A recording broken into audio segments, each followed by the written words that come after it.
अरे प्रभु, इन लोगों को हर चीज में राजनीति ही दिखती है।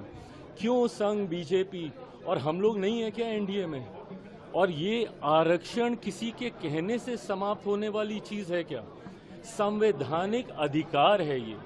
आरक्षण किसी को दी हुई खैरात नहीं है, ये संवैधानिक अधिकार है और दुनिया की कोई ताकत आरक्षण को कतई समाप्त नहीं कर सकती है। और जो लोग इसको समाप्त करने की सोच रखते हैं, कभी समीक्षा के माध्यम से, कभी सुधार के माध्यम से, उनको संभवतः ये पता ही नहीं है कि आरक्षण क्यों जरूरी है।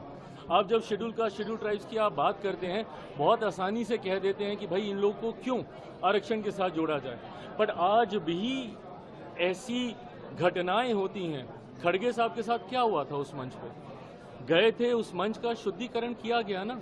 आज भी एक दलित युवक को घोड़ी पे चढ़ने से रोका जाता है, एक दलित लड़के को बारात निकालने से रोका जाता है। बड़े बड़े नेता जब मंदिर जाते हैं तो मंदिर को गंगा जल से धुलवाया जाता है। तो ये भेदभाव तो आज भी हो रहा है ना।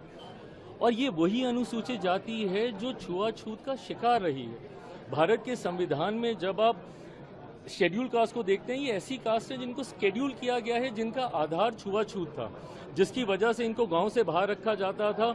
इनको छूना तो दूर की बात है, देखना तब पाप माना जाता था। ऐसे में मुख्य धारा के साथ जोड़ने के लिए, और क्या हम लोग उस लक्ष्य को पूरा कर पाए? नहीं कर पाए ना। आज भी ये भेदभाव होता है। तभी जब मैं क्रीमी लेयर का भी मैं विरोध करता हूँ, मैं इसीलिए करता हूँ कि आज कम से कम हम लोग एकजुट हैं तो अपनी बात रख पा रहे हैं। बट जैसे ही इसमें सब क्लासिफिकेशन होने लग जाएगा, जैसे ही इसमें क्रीमी लेयर की बात हम लोग करने लग जाएंगे, तो ताकत हम लोग की घटने लग जाएगी। और जैसे ही ताकत घटेगी तो धीरे धीरे करके संभवतः ऐसी सोच वाले लोग जो आरक्षण को समाप्त करना चाहते हैं, उनको ज्यादा बल मिलेगा। आज की तारीख में शेड्यूल कास्ट हो, शेड्यूल ट्राइब, अब शेड्यूल ट्राइब में यही सारी जातियां हैं जिनकी वेशभूषा अलग रही, जिनका रहन सहन बोलचाल, ऐसे ट्राइब्स को शेड्यूल किया गया। पिछड़ा वर्ग से आने वाले लोग जिनको संभवतः मौके नहीं मिले, इसके माध्यम से उनको, और अब तो जो लोग आर्थिक तौर पे कह रहे हैं, ऊंची जाति से आने वाले गरीब लोगों को भी 10% का आरक्षण मोदी जी की इसी सरकार में हम लोगों ने पारित करने का काम किया।